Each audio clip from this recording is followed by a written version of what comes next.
اور مغرب کا جو تہذیبی غلبہ ہے اس کے اثرات بھی اب ہم دیکھ رہے ہیں کہ اللہ کے فضل اور توفیق سے ہمارا خاندانی نظام اور سیٹ اپ اتنا مضبوط ہے کہ ہمارے بچے اپنے گھروں سے بہت کچھ سیکھ لیتے ہیں، ورنہ جو نظام تعلیم ہم نے بنا دیا، جو ماحول ہم نے کھڑا کر دیا ہے، اس کا نتیجہ تو یہ ہونا چاہیے تھا کہ اگلی نسل ساری کی ساری اسلام سے دور ہو جاتی، باغی ہو جاتی۔ لیکن اب بھی اللہ کے فضل اور توفیق سے ہماری مسجدوں کا رول، ہمارے گھروں اور خاندانوں اور ہماری خواتین کا رول، ہمارے اداروں اور اساتذہ کا رول ایسا ہے کہ اس کے نتیجے میں اب بھی بہت کچھ باقی بچا ہے۔ اسے باقی رکھنا ہے، ہم نے اسے بچانا ہے، اس کا تحفظ کرنا ہے، ورنہ مغرب کا جو تہذیبی یلغار ہے وہ آپ دیکھ لیجئے کہ کس طرح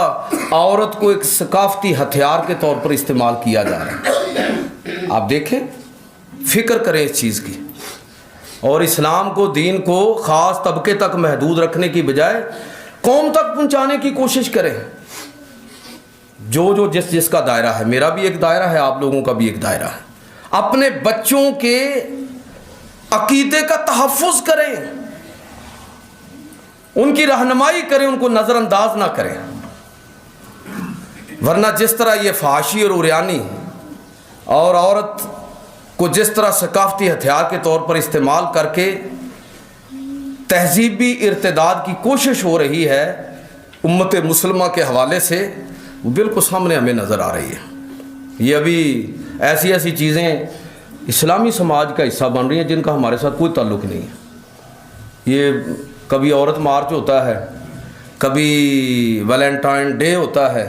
کبھی فلاں چیز ہوتی ہے، ان کی ذرا پیچھے ہسٹری پڑھ کے دیکھیں ان کا کیا تعلق ہے مسلمانوں کے ساتھ، کہ سارے کے سارے یہ اس کا پس منظر بے حیائی اور بے غیرتی کے مظاہرے پر مبنی ہے۔ تو میں جو بات عرض کرنا چاہتا ہوں کہ ہمیں کرنا کیا ہے، اسلامی شعار سے، اسلامی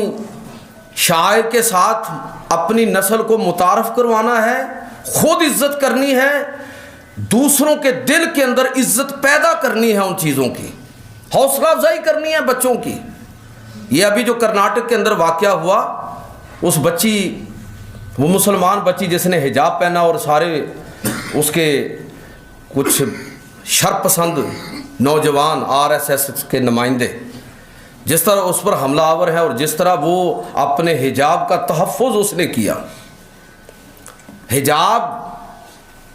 یہ پردہ، نقاب کرنا یا صرف سکارف لینا، یہ ہماری اپنی داخلی بحثیں ہیں کہ ان میں سے کون سی چیز ضروری ہے، کس حد تک کم از کم رکھنا ضروری ہے۔ لیکن حجاب بھائی اسلامی شعار میں سے ہے، یہ اسلام کی علامتوں میں سے ہے، داڑھی اسلام کی علامت ہے، ہماری جتنی ٹرمینالوجیز ہیں جو ہم اپنے مذہب کے حوالے سے استعمال کرتے ہیں، جو چیزیں بھی ہماری عزت اور عظمت کی نشانی ہیں، ان سب کا تحفظ کرنا ضروری ہے، ان سب کے ساتھ کھڑا ہونا ضروری ہے۔ آپ حضرت عیسیٰ علیہ السلام کے بارے میں پڑھتے ہیں نا کہ جب آخری زمانے میں وہ آئیں گے تو ان کا اسلام کیسے لوگ پہچانیں گے؟ ظاہر ہے کہ وہ ایک پوری امت ہے جس کو وہ ریپریزنٹ کرتے ہیں۔ دنیا کے اندر مسیحیت، عیسائیت موجود ہے، تو کیسے پتہ چلے گا کہ وہ واپس آئے ہیں؟ تو حدیثوں میں آتا ہے کہ اللہ کے پیغمبر صلی اللہ علیہ وسلم نے فرمایا کہ عیسیٰ علیہ السلام صلیب کو توڑ دیں گے، احرام باندھیں گے، تلبیہ کہیں گے، لبیک اللہم لبیک کہیں گے، حج اور عمرہ کریں گے، مسلمانوں کے امام کے پیچھے نماز پڑھیں گے، خنزیر کو قتل کریں گے۔ یعنی وہ تمام شاعر جو عیسائی مذہب کے ہیں ان کو توڑ کر اسلامی شاعر کو اپنا کر اپنے رسول اللہ صلی اللہ علیہ وسلم کے ساتھ اپنے تعلق کو اور حضور کا امتی ہونے کا اس طرح اظہار فرمائیں گے۔ تو اگر اس کا مطلب یہ ہے کہ شاعر نظر انداز ہو گئے، جو اسلام کی علامتیں ہیں جس سے اسلام پہچانا جاتا ہے، اگر ان کی عزت باقی نہ رہی تو مسلمانوں کی عزت کہاں بچے گی؟ اس لیے ہماری اس بیٹی نے جس طرح حجاب کا تحفظ کیا ہے ہندوستان کے اندر، تو اس پر پوری دنیا کے مسلمانوں کی طرف سے اس کو خراج تحسین پیش کرنا چاہیے، اور وہ بچی ہماری بچیوں کے لیے رول ماڈل بن گئی ہے کہ کس طرح اپنی عزت اور آبرو کا تحفظ کرنا ہے۔ یہ کتنی بدقسمتی ہے کہ یہ سچی بات یہ ہے کہ شرم آتی ہے۔ ہندوستان کو دیکھیں، پاکستان کو دیکھیں، ہندوستان کے اندر مسلمان خطرے میں ہیں اور پاکستان کے اندر اسلام خطرے میں ہے۔ جو اسلام کا حال یہاں ہم نے کیا ہے، آپ مجھے اسلامی شعار کا کوئی مسئلہ نہیں ہے یہاں پر، یہاں شعار ہیں بریلوی، شعار ہیں وہابی اور اہل حدیث، شاعر ہیں آپ کے، علامتیں ہیں آپ کی دیوبندی، اور علامتیں ہیں آپ لوگوں کی شیعہ تشیع۔ بس یہی ہمیں پتہ چلتا ہے کہ یہ شاعر ہے۔ جن چیزوں کو آپ نے اسلام کے شعار بنا لیا ہے وہ اسلام کے شاعر نہیں ہیں، وہ آپ کے مسل کی دلچسپیاں ہیں۔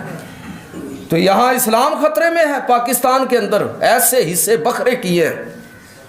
اب ان مسجدوں کے اندر کون جائے گا جس میں کسی مسلک کی دعوت ہی نہیں دی جاتی؟ آپ جیسے ہی لوگ ہیں جو خواہ مخواہ ادھر تشریف لے آتے ہیں۔ اس کے باوجود کہ آپ کو پتہ ہے کہ یہاں کسی مسلک کی حمایت میں تو بات ہوتی نہیں ہے، دین کی حمایت میں بات کریں گے، اسلام کی بات کریں گے، جب بھی بات کریں گے تو اسلام کی بات کریں گے، اس لیے کہ ہم اسلام کے داعی ہیں، اسلام کا تحفظ ہمارے ذمے ہے۔ یہ مسلک ہماری ذاتی دلچسپی ہے، ہماری کوئی تحقیق ہو سکتی ہے، ہمارا کوئی رجحان ہو سکتا ہے، اس کے مطابق آپ چلتے رہے، لیکن اسلام کے شاعر کی بات ہوگی۔ مسلکوں کے شاعر کو چھوڑ کر اسلام کی بات کرو۔ اس بچی نے حجاب پہنا ہوا تھا، کس نے پوچھا کہ بریلوی ہو کہ دیوبندی ہو کہ اہل حدیث ہو کہ شیعہ ہو؟ دنیا اسلام کو ٹارگٹ کر رہی ہے، دنیا اسلامی شاعر کو ٹارگٹ کر رہی ہے۔ اس لیے مغرب کے اور دنیا کے تہذیبی غلبے سے بچنے کے لیے ضروری ہے کہ ہمیں اسلام پر فخر ہو، اسلام کی ایک ایک چیز پر فخر ہو، اور یہ چیز ہم اپنی اگلی نسلوں اور اگلی پیڑھی کو منتقل کریں۔ اللہ تعالیٰ مجھے اور آپ کو اسلام کا صحیح فہم عطا فرمائے۔